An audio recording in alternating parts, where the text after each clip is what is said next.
Ella era uma joven sem moves, ele, un moment sem passado, ou assim parecia. Amélie se casou por necesidade como un mestrano de olar calado, e gestos refinados, mas por trás da fachada de silencio, escondíase un segredo capaz de avalar toda a nobreza e, o verdadeiro herdeiro de un ducado, injustiado e exilado da própria historia. Uma historia de época envolvente, com reviravoltas, redeno, amor e coragem, ambientada na frana do século XIX, se ama romances emocionantes. Con toque histórico, este vídeo é para vos. Inscreva-se agora no canal Amores Vintage para más historias como esta. La fina niebla matutina de 1866 envolvía Montrouge, en la región de Champaña, como un sudario. No era una niebla común, parecía un aliento gélido que emanaba de la propia mansión Lauret, ahora más un mausoleo que un hogar. El cielo, de un gris cortante que parecía desgarrar el alma, reflejaba la desolación que se había instalado allí desde la muerte del barón de Lauret. La muerte, para Amélie, no solo trajo el luto pesado y la abrumadora carga de las deudas de su padre, la despojó de todo lo que la definían, su nombre, su posición social y cualquier atisbo de un futuro digno. Las velas, antaño encendidas en profusión para iluminar los salones donde duquesas e intelectuales circulaban en noches de gala, ahora permanecían apagadas. Las chimeneas, que antes crepitaban con fuego acogedor,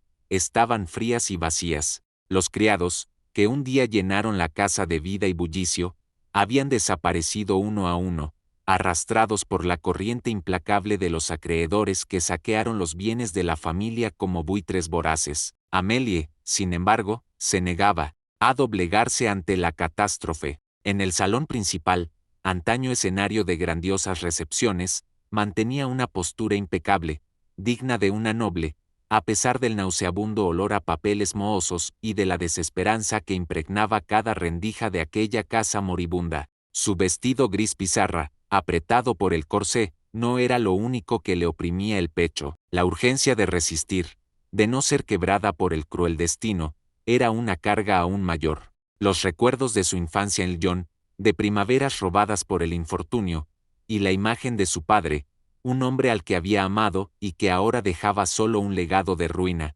asolaban sus pensamientos. Recordaba las risas que resonaban por los jardines floridos, las clases de piano y los sueños inocentes que ahora parecían fantasmas de un tiempo que jamás regresaría. La bancarrota de su padre no era solo financiera, era una bancarrota moral a los ojos de la sociedad, y la sombra de este escándalo se cernía sobre ella, convirtiéndola en una paria social. ¿Quién aceptaría una novia sin dote, sin nombre, y con el estigma de la desgracia familiar? Frente a ella, la tía Leonor, una mujer de inquebrantable pragmatismo, hablaba en voz baja y sin desviaciones, con los ojos fijos en un punto distante, como si estuviera contemplando un futuro inevitable. Es lo mejor que podemos hacer, Amélie, no tenemos alternativas. Leonor había intentado de todo para evitar aquel precipicio, había subastado las joyas de la familia, vendido las tierras lejanas,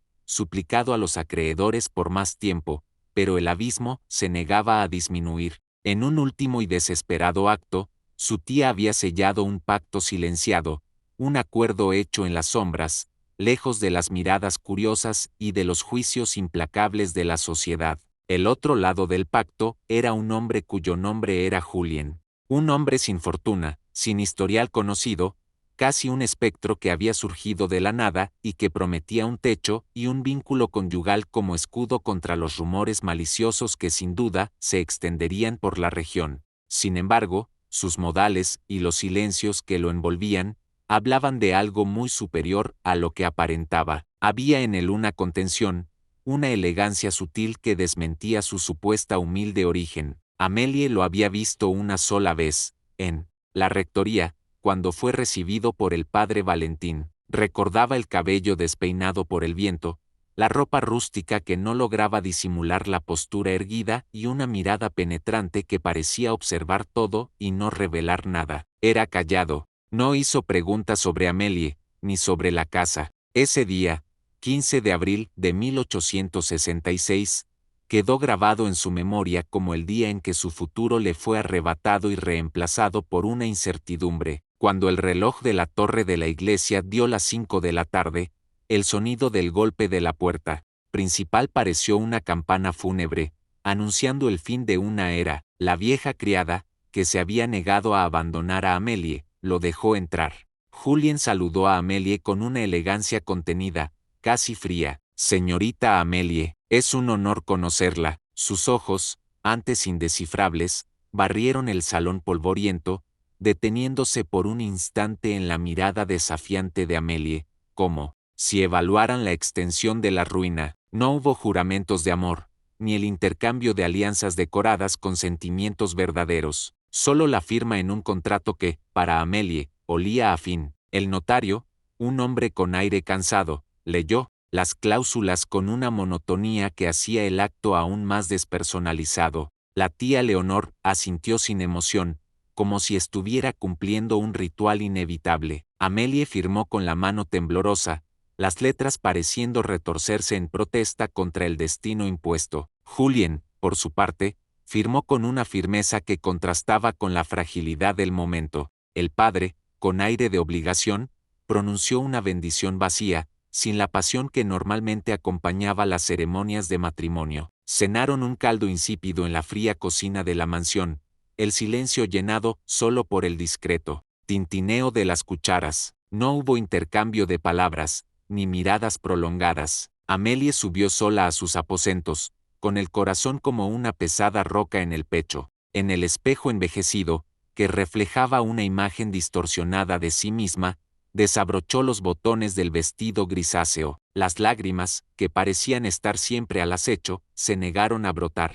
Pensó en su padre, en las primaveras robadas, en su infancia en el Lyon, en las promesas rotas por el tiempo. En la habitación contigua, Julien desempacaba una pequeña y compacta maleta, como si contuviera solo lo esencial de una vida sin raíces. No reclamó ningún aposento grandioso, simplemente se instaló con una discreción que Amélie encontró perturbadora. Se lavó en silencio, cenó como si siempre hubiera estado allí, como si ese fuera su lugar en el mundo, sin cuestionamientos. Amélie escuchó sus pasos discretos, un sonido que parecía el propio destino, inevitable y silencioso. Se juró a sí misma que no lo amaría, no se rompería, pero en el fondo, incluso sin amor, sin palabras intercambiadas, algo se había iniciado, un vínculo silencioso, nacido de la necesidad y la desesperación, que ningún contrato podía traducir. La semilla de una historia desconocida había sido plantada en el árido suelo de la conveniencia.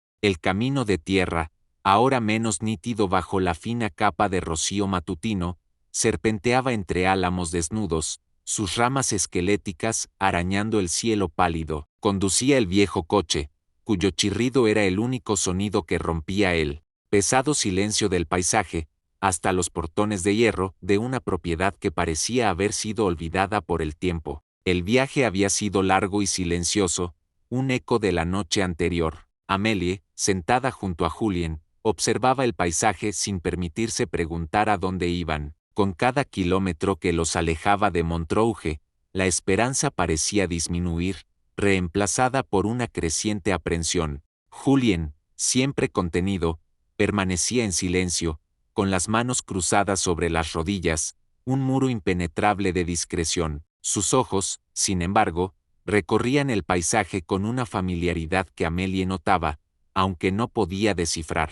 Había una tensión sutil en sus hombros, un indicio de que, para él, ese destino también guardaba sus propias incertidumbres. La mansión que surgía entre la niebla baja no era espléndida como las grandes residencias de París que Amélie había visto en libros de grabados. Sin embargo, poseía una dignidad silenciosa, una belleza austera que hablaba de un pasado sólido, aunque quizás olvidado. Sus paredes de piedra gris, salpicadas de musgo, guardaban las señales del tiempo, y las ventanas con marcos agrietados parecían ojos cansados que ya habían visto demasiado. Aún así, había un orden allí, una esencia preservada. Los jardines, aunque un tanto salvajes, mostraban indicios de cuidado reciente, y un rastro de humo subía de una de las chimeneas, sugiriendo una presencia, un guardián silencioso. Era diferente de la decadencia de los Lauret. Allí, la ruina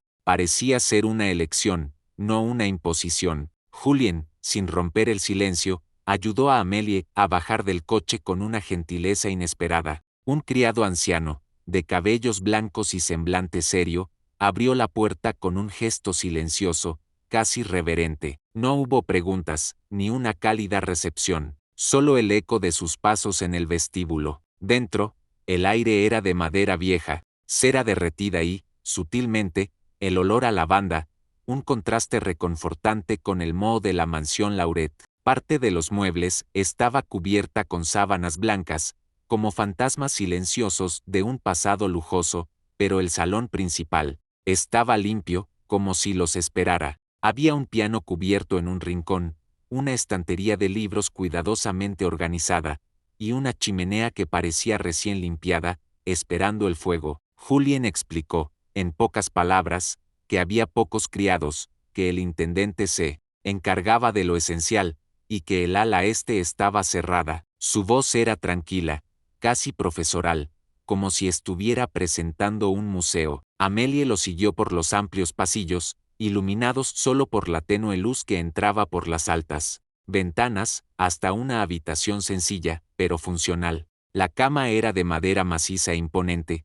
La cómoda albergaba un espejo manchado que reflejaba un pasado distante, y la pequeña estantería de caoba guardaba libros viejos, cubiertos por una fina capa de polvo, muchos de ellos con encuadernaciones de cuero, sugiriendo una valiosa biblioteca. No era el lujo al que estaba acostumbrada, pero la dignidad y el orden eran un bálsamo para su alma herida. Esa noche, cenaron juntos en la cocina, a la luz parpadeante de una única vela. Julien sirvió vino con un gesto hábil, partió el pan fresco con cuidado, y cada movimiento suyo era de un refinamiento que contradecía su origen declarado. Su forma de sentarse a la mesa, de manejar los cubiertos de plata, de doblar la servilleta de lino con precisión, todo en él traicionaba una educación de élite, cuidadosamente velada. Amélie no disimuló su atenta observación, sus ojos recorriendo cada detalle. ¿Cuánto tiempo lleva viviendo aquí?,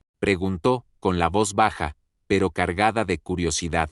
Julien sonrió de lado, un movimiento casi imperceptible que no llegaba a los ojos. Algunos años, desde que dejé París. La respuesta fue evasiva, pero el leve temblor en su voz revelaba una historia no contada. Ella no insistió, todavía, pero el misterio se densificaba, haciéndolo más intrigante. La rutina de la casa se estableció a un ritmo monótono, salpicada por pequeñas revelaciones que Amélie observaba con fascinación. Julien salía temprano, trabajaba con los jardineros como si fuera uno de ellos, manejando la tierra con la delicadeza de un artista. Leía durante horas en la biblioteca, inmerso en volúmenes polvorientos, y tocaba el piano por las tardes, con una técnica que ningún campesino podría dominar.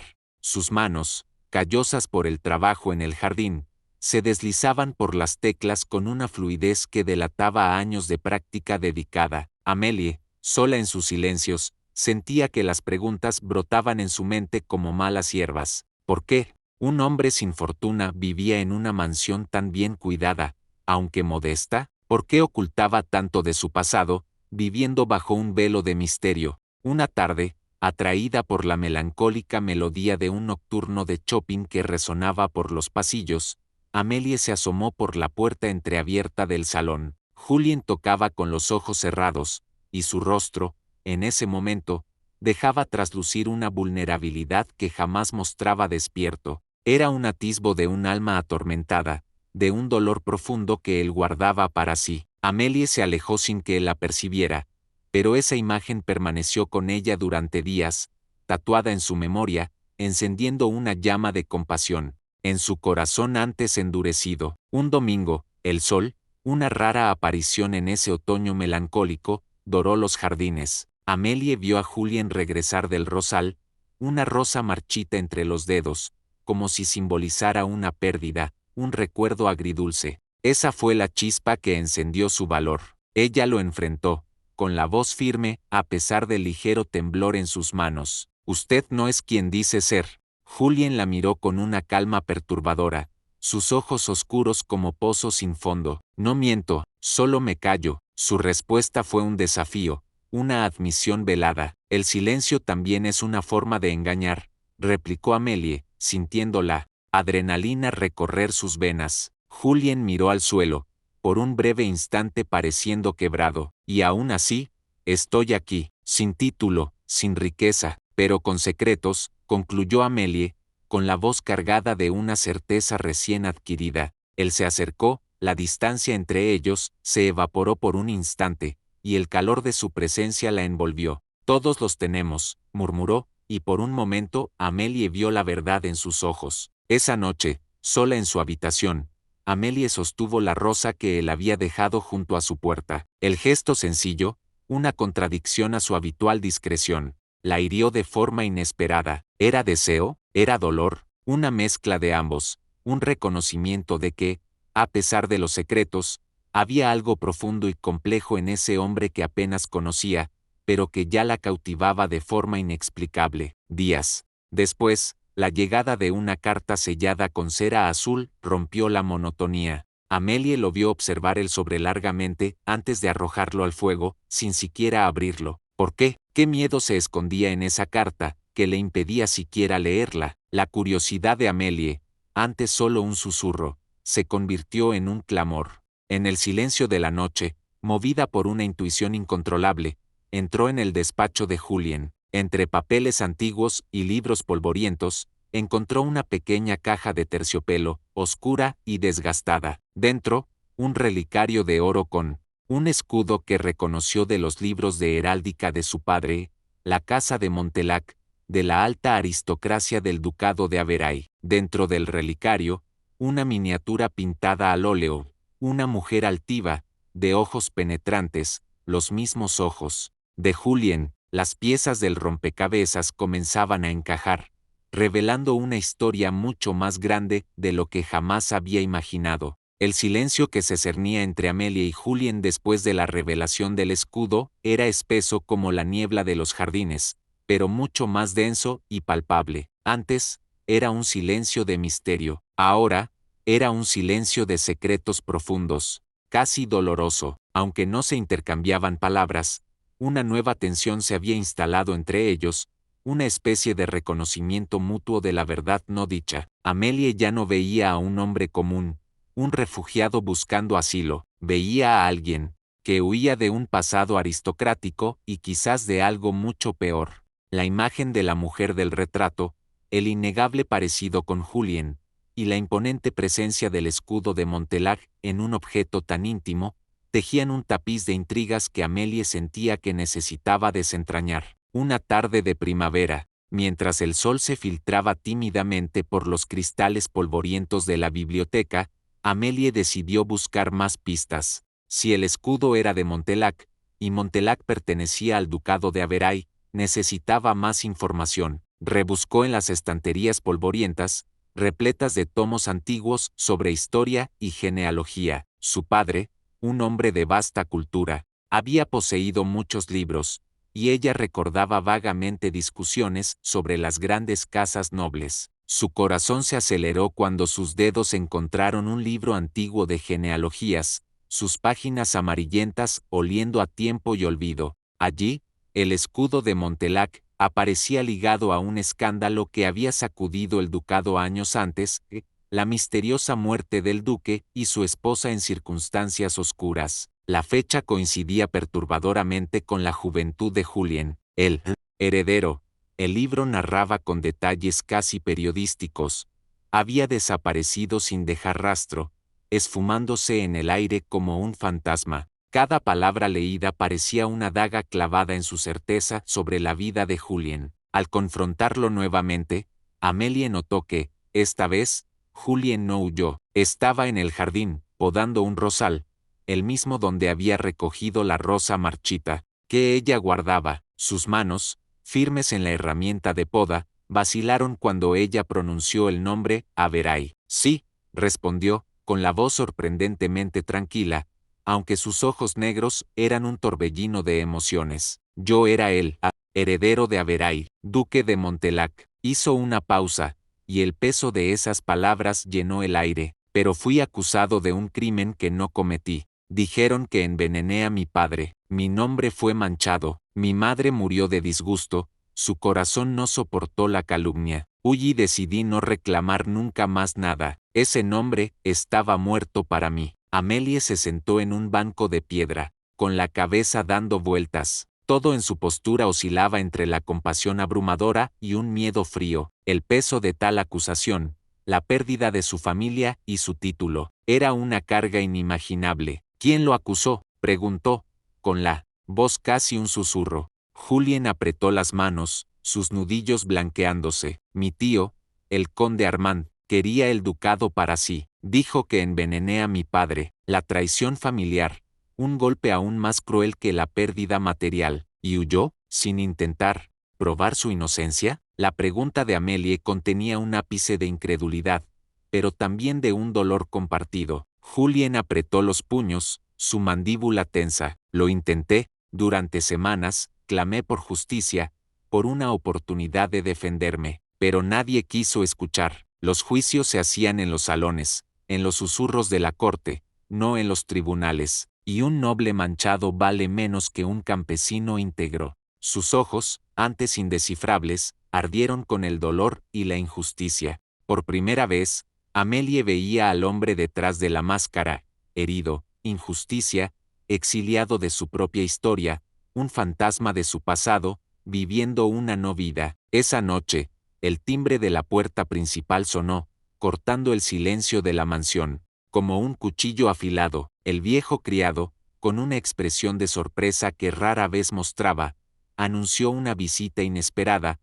Monsieur Armand de BRS, enviado de la Casa Real de Averay. Amelie sintió un escalofrío, el mismo nombre que Julien acababa de mencionar. Un hombre de mediana edad, elegante en su frac oscuro y con una sonrisa demasiado cortés, que decía traer una propuesta de reconciliación. Julien lo recibió, en el salón principal, iluminado por unas pocas velas que proyectaban sombras danzantes en las paredes. Amelie, desde la escalera, observaba la escena en silencio, su intuición gritando alerta. Armand era frío, excesivamente cortés y disimulado. Sus ojos, pequeños y penetrantes, escudriñaban el salón con aire de posesión. Hay rumores, comenzó Armand, su voz suave como la seda, pero con un borde de acero, de que el heredero vive, y de que se casó en secreto. Su presencia en esta propiedad, monsieur, o debo decir, monseñor, despertó miradas curiosas. Es de interés de la corona que se eviten ciertas perturbaciones. Julien mantuvo la calma,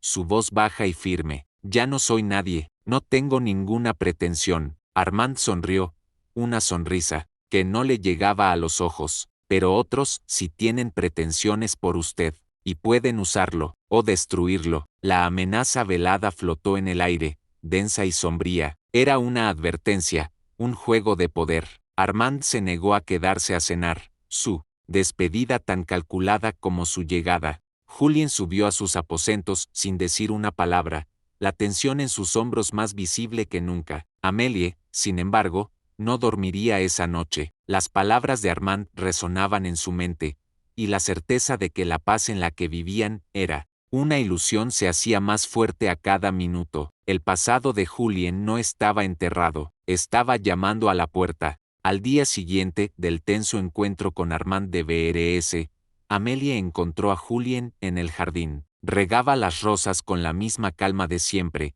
como si la noche anterior no hubiera existido, como si la amenaza no se cerniera sobre ellos. Pero Amelie sabía que era solo una fachada. La tensión en sus hombros, la forma en que sostenía la regadera, revelaban el torbellino interno. Ella sintió una punzada de frustración, pero también una convicción inquebrantable. Se acercó a él, con la voz firme, aunque su corazón latiera desbocado. Necesitas decidir si seguirás huyendo, Julien, o si vas a luchar por lo que es tuyo. Las palabras resonaron en el aire, cargadas de toda la frustración y la esperanza que ella guardaba. Julien la miró fijamente, sus ojos oscuros escudriñando los de ella, como si buscara una respuesta, una confirmación. Esa mirada contenía una vulnerabilidad que él rara vez mostraba, una duda que Amélie supo que necesitaba disipar. ¿Y si lucho, te quedarías a mi lado? La pregunta de él era una petición,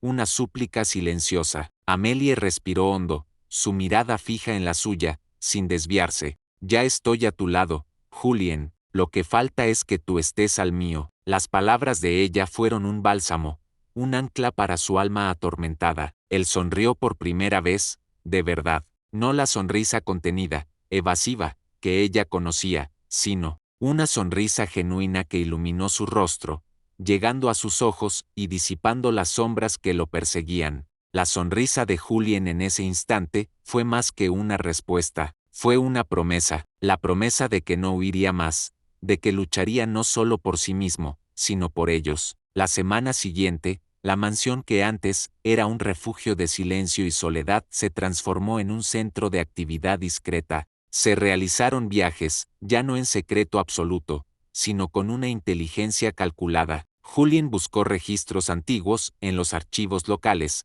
desenterrando certificados de nacimiento, matrimonio e inventarios que podrían probar su linaje y la legalidad de su posición. Reactivó contactos con antiguos aliados de su padre, nobles que se habían alejado tras el escándalo, pero que aún guardaban cierta lealtad a la memoria del duque de Montelac. Con la ayuda de Amélie, quien demostró ser una aliada invaluable, organizaron documentos, revisaron nombres y trazaron el complejo rompecabezas que podría restaurar su honor y su título. Amélie no era solo una esposa, era su confidente, su estratega, la mente analítica que lo ayudaba a ver las conexiones y a llenar los vacíos. Armand de BRS regresó, esta vez no con amenazas veladas, sino con una invitación aparentemente honrosa. El duque usurpador, el tío de Julien, organizaría un gran baile en honor a la realeza, que estaba de paso por la región. Todos los nobles influyentes estarían allí,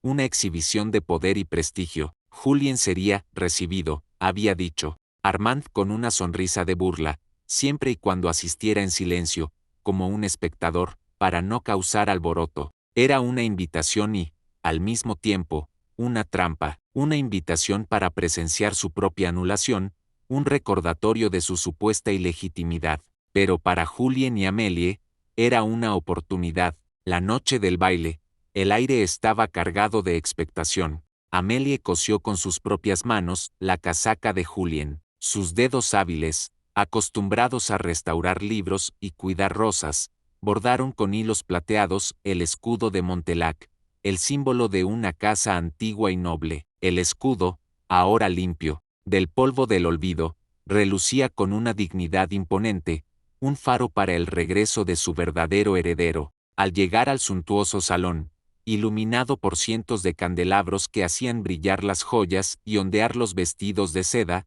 las miradas fueron de asombro y murmullo. La presencia de Julien, a quien todos creían muerto o exiliado en desgracia, causó un silencio momentáneo, seguido de un murmullo de sorpresa y especulación. El heredero perdido había vuelto. En el centro del salón, donde la música se detuvo por un instante, Julien caminó con la firmeza de quien había dejado el miedo en el pasado. Cada paso era un acto de desafío, un grito silencioso de su presencia. Cuando el duque su tío lo vio, sus facciones palidecieron, la sonrisa disimulada se desvaneció en una máscara de puro pavor. Intentó reír, fingir sorpresa, pero el intento fue patético. Julien, entonces, tomó la palabra. Su voz, antes, tan reservada, resonó clara y fuerte por el salón, silenciando el murmullo. Dijo su nombre completo, con aire de proclamación, el nombre que le había sido arrebatado y que ahora él reclamaba. Relató la verdad de los acontecimientos, la trama de su tío, la acusación falsa, el envenenamiento de su padre, y, con documentos irrefutables y testigos que él había reunido cuidadosamente, desmintió la versión oficial de la tragedia, exponiendo las mentiras y la crueldad de su tío. Mostró cartas intercambiadas por su tío con envenenadores, una trampa antigua que ahora estaba desenmascarada para que todos la vieran. Hubo escándalo, por supuesto, hubo quienes lo aplaudieron con fervor y quienes, horrorizados por la revelación, se retiraron apresuradamente, con los rostros contraídos en desaprobación. Pero Julien, por fin, Recuperaba lo que le había sido arrebatado, su historia, su honor, su nombre. Días después, frente a los imponentes espejos de la antigua propiedad de su familia, ahora una vez más un hogar, Julien alzó la mano de Amélie, sus ojos rebosantes de gratitud y amor. «Si hoy tengo de vuelta mi nombre», dijo él, con la voz embargada por la emoción, «es porque tú nunca exigiste que lo probara, simplemente te quedaste, simplemente creíste». Amélie respondió, con una suave sonrisa en los labios, sus ojos fijos en los suyos. «Yo no me casé con un título, me casé con un hombre, y hoy, soy esposa de ambos». Julien volvió a ser duque, con todas las responsabilidades y el prestigio que el título implicaba, pero jamás permitió que el protocolo, las ceremonias o las expectativas sociales borraran quien se convirtió junto a Amélie. Gobernaba con justicia y compasión, recordando siempre los años en que vivió como un paria. Ella, ahora, era la duquesa de Montelac, una posición de gran poder e influencia, pero seguía cuidando las rosas en el jardín, disfrutando de la simplicidad de la vida y escuchándolo tocar Chopin en las tardes silenciosas, porque el verdadero nombre, que él recuperó con la ayuda y la fe inquebrantable de Amélie, no era solo Montelac, era amor, coraje y verdad, y con esos pilares, construyeron no solo un ducado, sino una vida.